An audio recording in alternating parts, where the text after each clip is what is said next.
The name Blackbeard conjures a fearsome image, a vision of maritime terror that has echoed through the centuries. His very name is enough to send shivers down the spines of even the most seasoned sailors. A monstrous pirate, a demon cloaked in smoke and fire, a figure seemingly ripped from the darkest nightmares.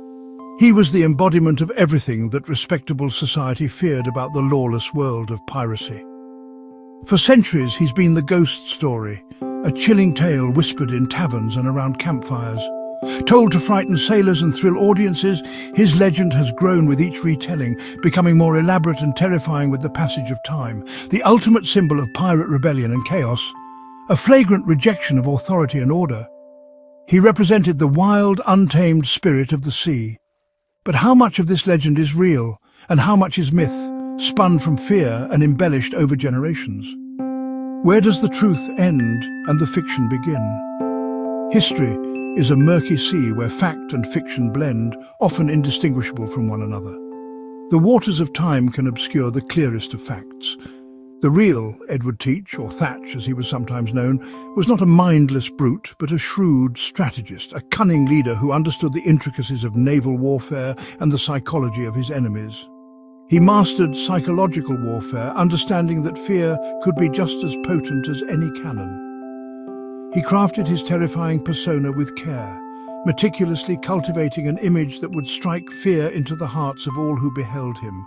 Using fear as his most effective weapon, he understood that a reputation for ruthlessness could often achieve more than brute force, winning battles before they began simply by the sheer force of his reputation. To uncover the real Blackbeard, to separate the man from the myth, we must look past the sensational stories and delve into the historical record, examining the evidence with a critical eye. Where we find a former privateer who became a pirate king, a figure who left an indelible mark on maritime history, shaping the course of events in the 18th century. The truth is more complex, more nuanced, and far more fascinating than the legend that has been passed down through generations. It's a story of ambition, strategy, and the calculated use of fear. Edward Teach knew that reputation was everything. His black beard, braided and smoking with slow-burning fuses, was a calculated performance meant to terrify, not just impress. His ship, Queen Anne's Revenge, bristled with cannons, but its greatest weapon was fear. Most merchant crews surrendered at the sight of him. Bloodshed was bad for business.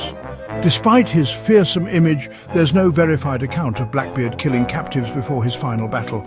He preferred surrender over violence, using his legend to win without a fight. His personal flag, a skeleton spearing a bleeding heart, sent a clear message: surrender or die. Blackbeard was not a madman, but a master of intimidation and control. The idea of Blackbeard's buried treasure is pure fiction. Pirates like him spent their loot fast. His real treasure was power control over trade, not chests of gold. He targeted merchant ships for their cargo, sugar, cocoa, cotton, then sold these goods in colonial ports. His most audacious act was blockading Charleston, demanding not gold but medicine for his crew. Blackbeard's wealth was his fleet, his reputation, and his ability to bend the colonies to his will. The legend of hidden riches endures, but his true fortune was the influence he wielded. His treasure was never buried, it sailed with him. In 1718, Blackbeard's semi-retirement in North Carolina ended when Virginia's Governor Spotswood sent Lieutenant Maynard to hunt him down. At Ocracoke Inlet, Maynard's outgunned sloops faced Blackbeard's adventure in a brutal dawn battle. Blackbeard unleashed a devastating broadside, but Maynard lured him in by hiding his men below deck. As pirates boarded, Maynard's crew sprang the trap. A desperate, bloody melee erupted. Blackbeard and Maynard clashed in a savage duel. The pirate was shot and slashed repeatedly before finally falling. His body bore 5 gunshots and 20 cutlass wounds, a testament to his ferocity.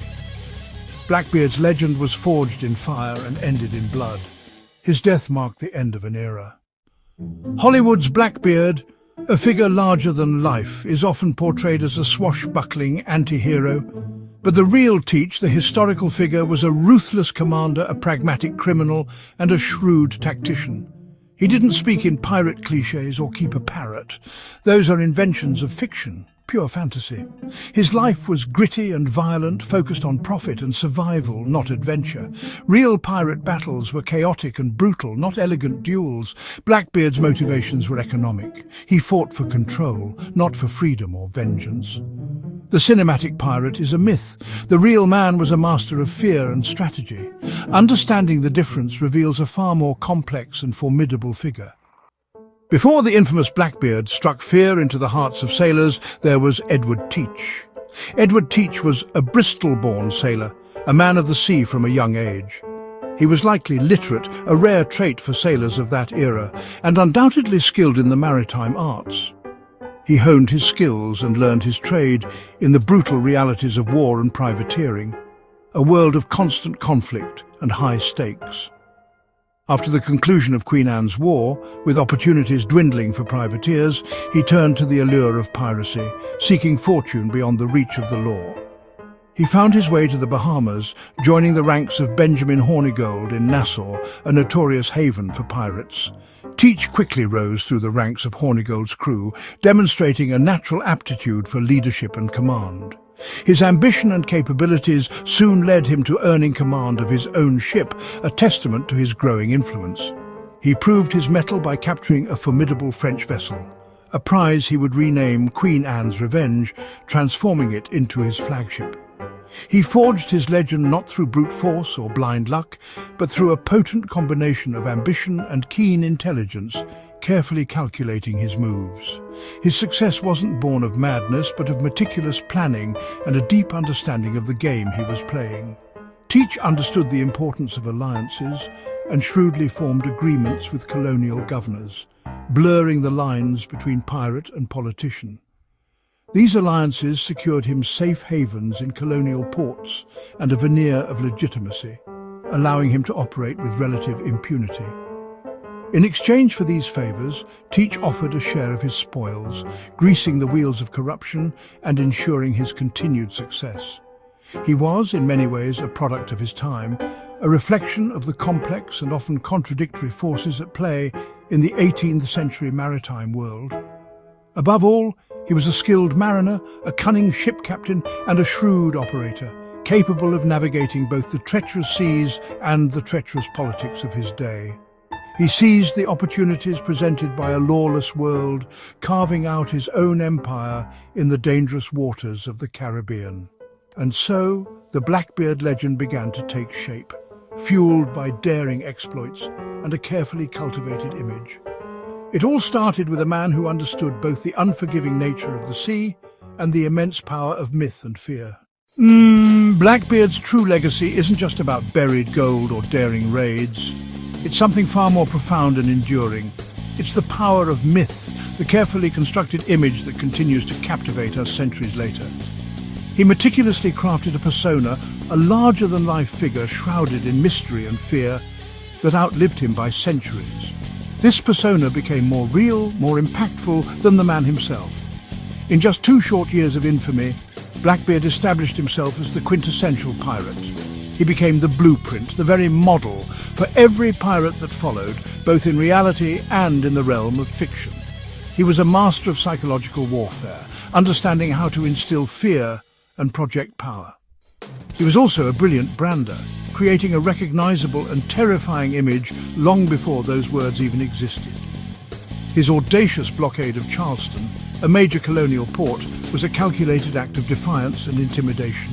His dramatic and violent death, though marking the end of his physical existence, paradoxically changed history. It contributed significantly to the decline, helping end the golden age of piracy. Yet, instead of fading into obscurity, his legend only grew, fueled by whispers, exaggerations, and the inherent human fascination with the dark side.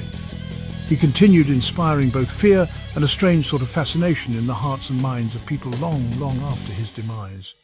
His name became synonymous with piracy itself. Blackbeard proved, perhaps unintentionally, that a single individual, through cunning and a flair for the dramatic, could actively shape their own narrative and control how they would be remembered. And in doing so, he achieved a kind of immortality, securing his place in the public imagination as the ultimate pirate, a figure of both terror and romantic allure.